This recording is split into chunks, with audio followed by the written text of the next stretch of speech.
You with us now.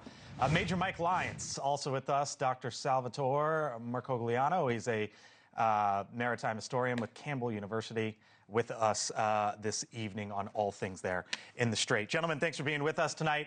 Major, let me start with you here, because the news coming into this, as we heard the commander-in-chief moments ago, was Iran basically saying, you know what, we want a ceasefire with Lebanon, and we want our assets unblocked. And I'm going to myself, wait a minute, is Iran's stance leading into this, give us the money and then we'll talk? And if so, why should we believe that there's going to be any sort of movement?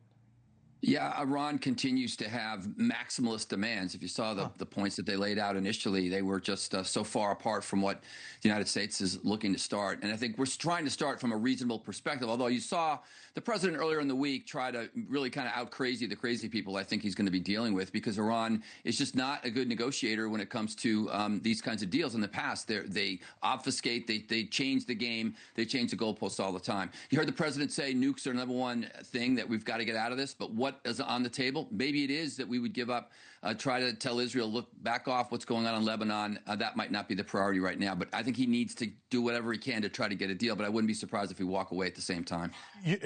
What do you mean by walk away? We can't reach a deal, and from his perspective, they can't. We can't get them to agree. With no nukes, can't get them to agree. No ballistic missile programs. Has to open up the straits. We'll have to come up with a different solution on the straits. I think he's going to task the Navy to help enforce that at some point, perhaps. But the president, I think, needs to get to some kind of visual sign of victory with all of the military leverage that has been afforded to him right now. So here was the president just moments ago on the Strait and nuclear weapons and the situation as he views it. We'll be able to finish it off one way or the other. It's going well. The Navy's gone, the Air Force is gone, all anti-aircraft is gone, the leaders are gone, the whole place is gone. So we'll see how it turns out. Doctor, you know all things global shipping. Let me turn it over to you, because I'm looking at vessels going through the Strait of Hormuz, just 5 the first day after the ceasefire, 9 the day after that. There's reports of maybe even just a handful or so today. Why is that the case, and how's that the case?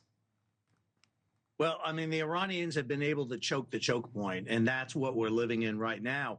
While most of the Iranian military has been degraded, it doesn't take much to cause commercial ships to sit tight and hold fast. We learned that in the Red Sea with the Houthis, and we're learning it right now with the Iranians in the Strait of Hormuz. I'm hearing from Kevin Hassett, who is the president's top economic advisor, doctor, and he was asked today about whether or not the Strait could open up in the next 2 months. 2 months, that was the time frame, and this was his response. Yes. So, I can't go into, classified stuff, but first, we're very, very hopeful. We've got the A-team going to Pakistan to negotiate with the Iranians. What do you think the timeline is here, realistically? Well, I think 2 months is going to cause a lot of economic damage if it takes that long to reopen up the straits. We're just now starting to see the bubble that's been created by the ships that didn't sail after February 28th, not arriving in Europe, in the Americas, and in Australia. I mean, we're about to see really the impact of those dearth of ships that haven't sailed arriving. And so if we think we've hit the hard part of the economics yet, we really haven't. And 2 months of this on top of it is going to be even further disruption. What's your timeline?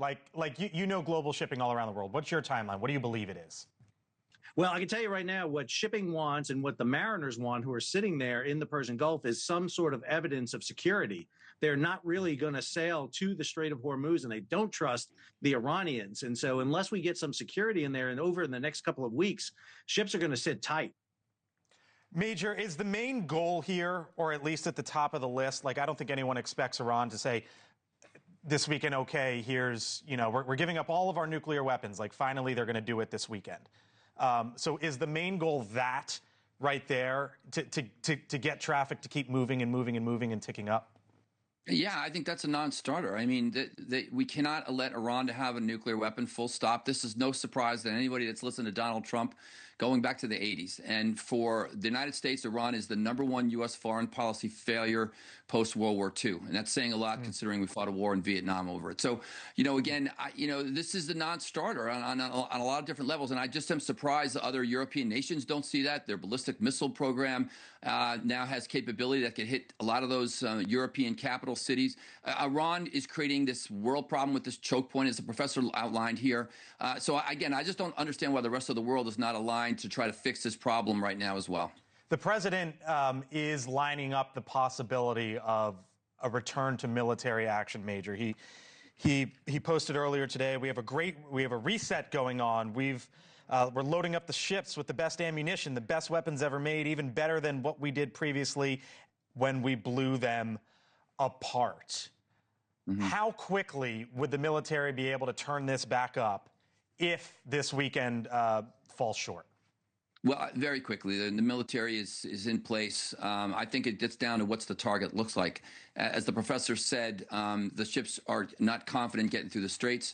I think going after the coastal batteries that are in the southern portion of Iran, those are the greatest threats to those ships going through, because those missiles that they're fired at them are really not interceptable.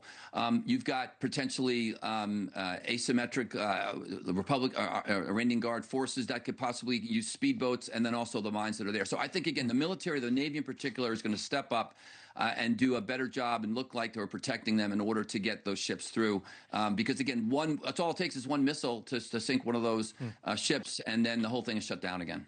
Major Lyons, Dr. Marcogliano, appreciate the perspective. Thank you both tonight. Vice President Vance on Air Force 2, headed for those face-to-face negotiations. All right, now to our